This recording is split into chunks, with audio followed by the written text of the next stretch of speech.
Welcome to the Moral and Ethical Leadership podcast hosted by the BYU Management Society Salt Lake Chapter. I'm Dave Austin. And I'm Kurt Frankum. And we are so honored each week to be able to speak with an amazing guest who is a voice of light. We really want to uplift and provide uplifting content for our listeners. And this week, we have the amazing privilege to speak with Dr. Amos C. Brown. Dr. Brown is a native of Jackson, Mississippi. He's been the pastor of San Francisco's Third Baptist Church since 1976.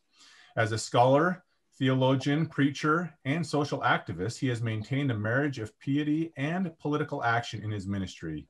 He became equipped for his distinct leadership through his training at Morehouse College and earned degrees of Master of Divinity from Crozer Theological Seminary and the Doctor of Ministry from United Theological Seminary. Before becoming pastor at Third Baptist, he served as pastor of St. Paul's Baptist Church in Westchester, Pennsylvania, and Pilgrim Baptist Church in St. Paul, Minnesota. Last year, Dr. Brown introduced President Russell M. Nelson of the Church of Jesus Christ of Latter-day Saints at the National Association for the Advancement of Colored People conference and helped bestow a service award upon President Nelson. Known among world leaders, presidents, celebrities, and academics alike for his trademark activism, intellectual discipline, and masterful oratory, Dr. Brown is a legend in his own time. Tutored by Medgar Evers, Benjamin Mays, Samuel Williams, Pius Barber, and Dr. Martin Luther King Jr. as one of the 8 students in the only class Dr. King taught in his lifetime at Morehouse College, Dr. Brown was awarded the Martin Luther King Jr. Ministerial Award for outstanding leadership and contributions to the Black church in America. He was also inducted into the International Hall of Fame at the King International Chapel at Morehouse College, and for a second time was invited by President and First Lady Barack and Michelle Obama to a Christmas reception at the White House. Dr. Brown, welcome, and thank you so much for being with us. Thank you for the opportunity that I cherish and covet to be engaged in conversation in order that we might fulfill what I consider the 5-star E's: enlightened, engaged, encouraged, empathetic, excellent, in order that we might be empowered. And in the world, unfortunately, there's too much of a sense of powerlessness. And people who feel that they're powerless, overlooked, and slighted will lash out, react, and not respond as decent, moral, and ethical agents. So I think that what the Church of Jesus Christ of Latter-day Saints is now doing under the leadership of President Nelson, the Council of the 12, is what this world needs right now. America is living in the dark ages, and somebody needs to light candles of enlightenment, of engagement, of encouragement, of empathy and excellence, that we might save America and ultimately the world from the midnight of the soul that we are presently experiencing. So you are to be commended for providing a platform for persons in the general public to not have the occasion of hearing sound bites, but hopefully they will be engaged in a patient, respectful conversation that will bring about the fulfillment of those 5 E's that I just enumerated. That's awesome. Dr. Brown, that's beautiful. Thank you so much. And obviously, there are differences that exist between the Baptist Church and the Church of Jesus Christ of Latter-day Saints. What similarities are there, if any? And maybe talk a little bit about your relationship with the church and also your brother from another mother, President Russell M. Nelson. Well, the first thing that we must say is that the NAACP, Third Baptist Church, and the Church of Jesus Christ of Latter-day Saints both share a common experience of struggle, sadness, and sorrow. African Americans were very much treated as being less than human by the Atlantic slave trade. That was in action for 400 to 500 years when our ancestors were treated as tools, how they were captured in the motherland, Mother Africa, and brought here against their will, and particularly in America for 250 years, built the economy of this nation. And that's why James Weldon Johnson in 1900, on the occasion of the anniversary of the centennial celebration of the birth of Abraham Lincoln, penned these words: "Lift every voice and sing till earth and heaven ring. Ring with the harmonies of liberty. Let our rejoicing rise high as the listening skies. Let it resound loud as the rolling sea. Sing a song full of the faith that the dark past has taught us. Sing a song full of the hope that the present has brought us. Facing the rising sun of our new day begun, let us march on till victory is won." And that second verse goes on to say, "Stony the road we trod, bitter the chastening rod, felt in the days when hope unborn had died. Yet with a steady beat have not our weary feet come to the place for which our fathers sighed." And in the midst of the struggle of the Church of Jesus Christ of Latter-day Saints that began back in April the 9th, 1830, up in Fayette, New York, there was birth of struggle, which those persons who used to be called Mormons, but they have a new revelation, they have a new understanding, a new talk and a new walk, and they have come to call themselves the Church of Jesus Christ of Latter-day Saints. But that church was born out of struggle, I repeat. Why? Because in America, there were just some folks who unfortunately did not have the moral fiber or the ethical behavior to respect people who were different, who had different understandings of spirituality, who had different understandings of how to respond to God. And what happened? They were persecuted. But in the midst of their persecution, like African Americans, we sang a song and we sang through the crisis. And Brother Clayton penned that national anthem of the Church of Jesus Christ of Latter-day Saints.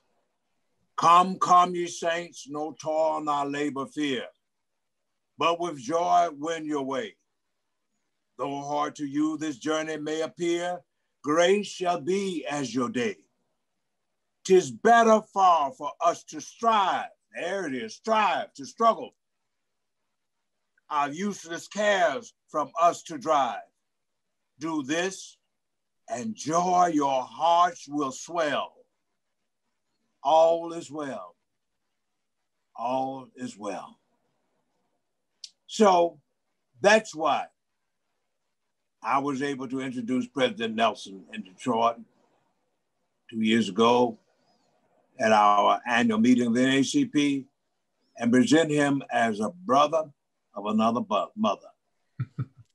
For the Church of Jesus Christ embraces throughout its history our common experience of struggle. And we have succeeded in spite of the struggle. And we're looking forward to even bigger and better things happening in America. Well, I contend respectfully that God just might be calling the Church of Jesus Christ of the Latter-day Saints, Third Baptist, Black Faith Community, and NAACP to redeem the soul of this nation. For there is too much of a mirroring of what I call counterfeit spirituality.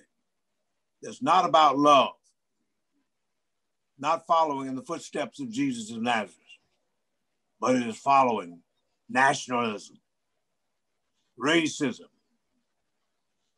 anti-Semitism, and all of those isms that are injurious to the welfare of the human family. And we are brothers and sisters, definitely. For the paleontologist Leakey, that great scholar, said that our first habitat, our first home was in Mother Africa. Where? In the Rift Valley. Where's the Rift Valley? In Kenya and Ethiopia.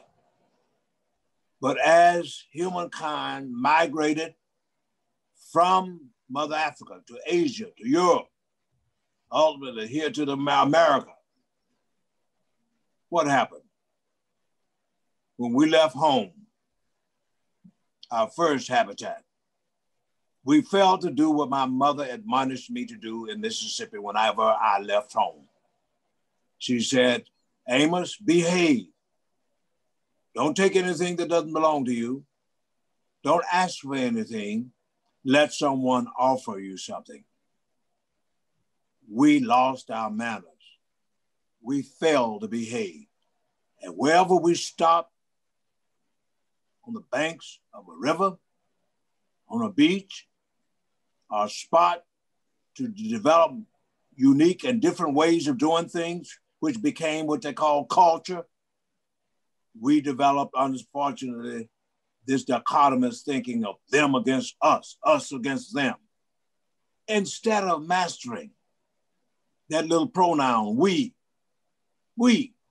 not them, not you, not those people, but we are family. We are all related. We have come from one blood. If my blood is O-type, yours is O-type, and you're sick and you need a blood transfusion, if you don't take my blood because my skin is dark, because I have different features, you will be a dead duck on arrival at the emergency ward. But we all bleed. We all come from a common blood and various blood types, but still blood is blood. And that's what America needs to understand today. That's what the present leadership of this nation needs to understand. That we are all human. And as Dr. King taught us in that seminar in social philosophy, the notion of personalism that Dr. Brightman taught him up at Boston University when Dr. King was studying for his PhD degree in systematic theology. What is personalism? Personalism says, each of us is a person endowed with dignity, with worth, and should be respected. That's what Aretha Franklin was talking about when she sang that song, R-E-S-P-E-C-T. It was a clarion call for respect for the worth and dignity of all human beings. even though they may see reality differently, they may have different faith traditions, they may have different life experiences, but still a person is a person. And that's why those policemen, unfortunately, up in Minneapolis, Minnesota, near where I used to pastor, and also the same spot where President Nelson got his medical training. See, we have traveled also similar paths, not just being a brother of another mother, but he got his academic training in part at the University of Minnesota, where my wife also got her master's degree. And I pastored the historic St. Paul Baptist, the Pilgrim Baptist Church of St. Paul, Minnesota. And for him to go on the same trail and to have been brought by God to this point of our coming together, what do? We become instruments of bringing the beloved community, of tangibilitating, as Sweet Daddy Grace said in his word that he created, tangibilitating the gospel of Jesus Christ, of a beloved community. And that community was also found in the book of Acts. They shared together. They studied together. They fellowshiped together. And that's the kind of an expression that we need to have in the body politic of America, in our faith communities. We still can see reality through different lenses, but still the main thing is important that we see the light. And who is the light? Jesus for us in the Protestant tradition. Jesus is the light of the world. But that does not mean that we ignore other lights. So there are other faith communities who also embrace that universal ethical statement. What is it? Do unto others. Do unto others as you would like for others to do unto you. If you don't like people lying on you, don't lie on other folks. If you don't like being hurt or injured, don't injure other people. If you don't like being misjudged, prejudged, don't do it to others. And that is a great, a sensible, a sure moral and ethical standard and code to live by. Dr. Brown, I'm so touched by a lot of those words, especially, the reading of Come, Come, and You Sang, such a powerful hymn and one that we can all relate to. And I love this message of being engaged and seeing us as a we, right? What advice would you give to people going forward? How can we come together as religions, as people, and start seeing a difference? And any advice you'd give to an individual who's trying to engage and move forward and help? Well, I would start with a simple admonition that I got again from my mother when I left home. Before you cross the street, stop, look, and listen, and then you move. We need to, as a people, as humankind, stop, look, and listen. God gave us 2 eyes to see, 2 ears to hear, and 1 mouth to speak. And we need to have listening sessions in which we hear about each other's story. Listen, and you will see where we have more in common than that which divides us. But it's certain profiteering people who are astute in dividing people and using rhetoric that's divisive. But we must listen first. And in the midst of the listening, be truth tellers. Tell the truth respectfully. Acknowledge that we all have fallen short. We all have failed. But there ought to be restorative justice. That's what the good news of the gospel is about. Being restored, being remade, going to the potter's house, putting oneself, one's soul back together again. And we need to put this nation back together and not implode or self-destruct. But we must listen. We must tell the truth. And I would say next, we need to be practical theologians. There's too much talk about God, too much talk about love, but it is not actualized.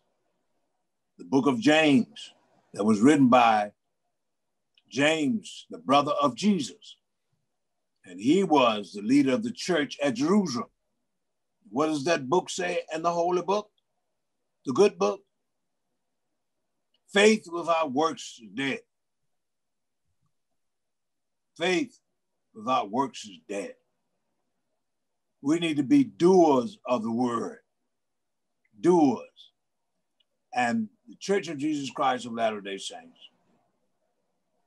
have been doers, continue to be doers of the word, being concerned about the poor, being engaged in educational pursuits in order that people might be enlightened.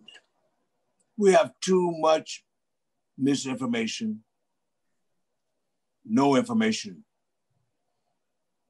Ignorance is not blissful. Ignorance is dangerous. It was ignorance and misinformation that gave rise to Adolf Hitler. Young stormtroopers were taken advantage of. And through the claptrap oratory of Hitler, people were whipped up into a frenzy and they lost their humanity. They lost their respect for the worth and dignity of Jews. And that was wrong.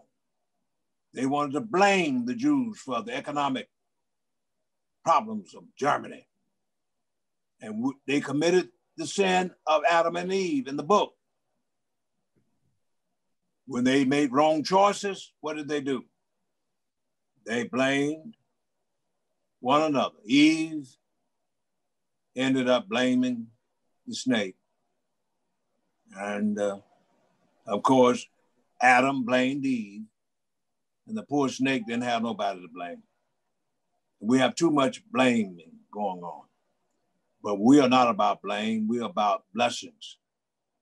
As Church of Jesus Christ, NACP, Third Baptist, and our African-American faith community, to say we have a problem. What happened in that writing by that great scholar and writer,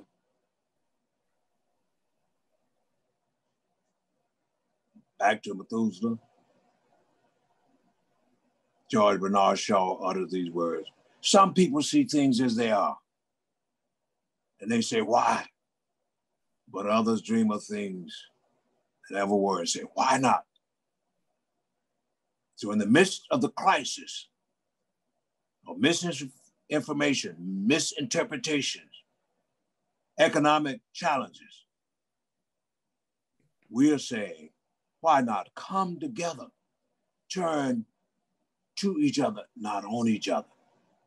I have in my office a plant that you will find in Ghana, West Africa. It's called the Mimosa Puruca, the touch me not plant. And last year while I was in Ghana, my tour guide taught us all that during the days of the slave trade, when the enslavers came into Africa Naturally, they didn't know their way around in the bush. But there was a bush there, this mimosa pudica, that if you touch the branches or the leaves will fold inward. They did not know that, but my ancestors knew that. And wherever they had gone through the bush and they saw the leaves of mimosa pudica turning inward, they knew that there was an enemy who had come to do them harm. And they turned inward. And they went in a different direction. And what America needs to know is that an enemy is in the land. The enemy of nationalism, the enemy of racism, the enemy of misogyny, the enemy of blame.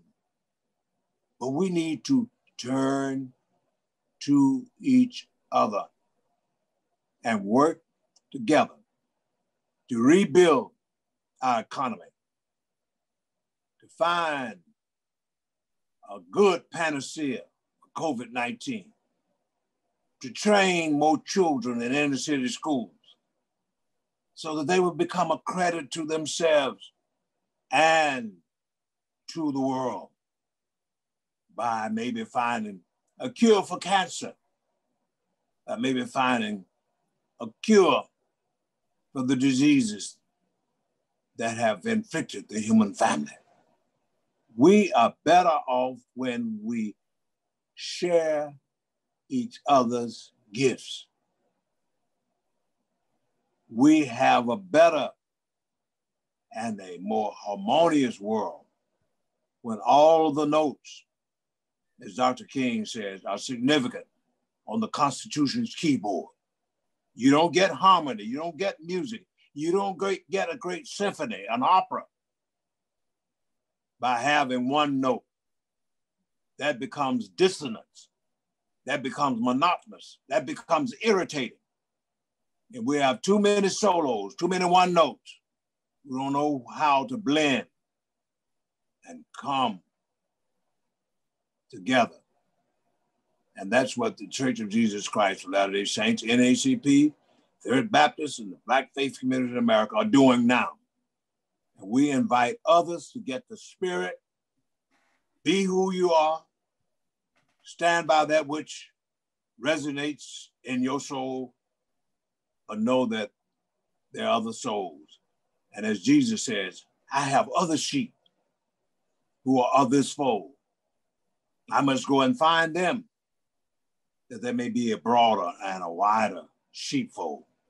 And we have a broader and a wider sheepfold. We have a bigger tent with the Church of Jesus Christ of Latter-day Saints, Third Baptist, the Black faith community, and NACP.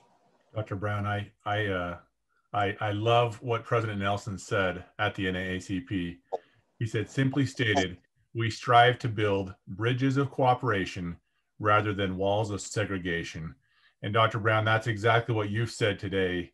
We sure appreciate you. We appreciate your time. We appreciate so much that you've, for all that you do and for the inspiration that you are for so many. Thank you, Dr. Brown.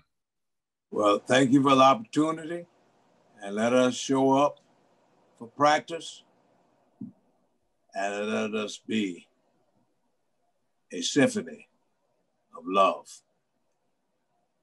And may the world hear music, the sound of that music that brings us together. That music, as the poet says,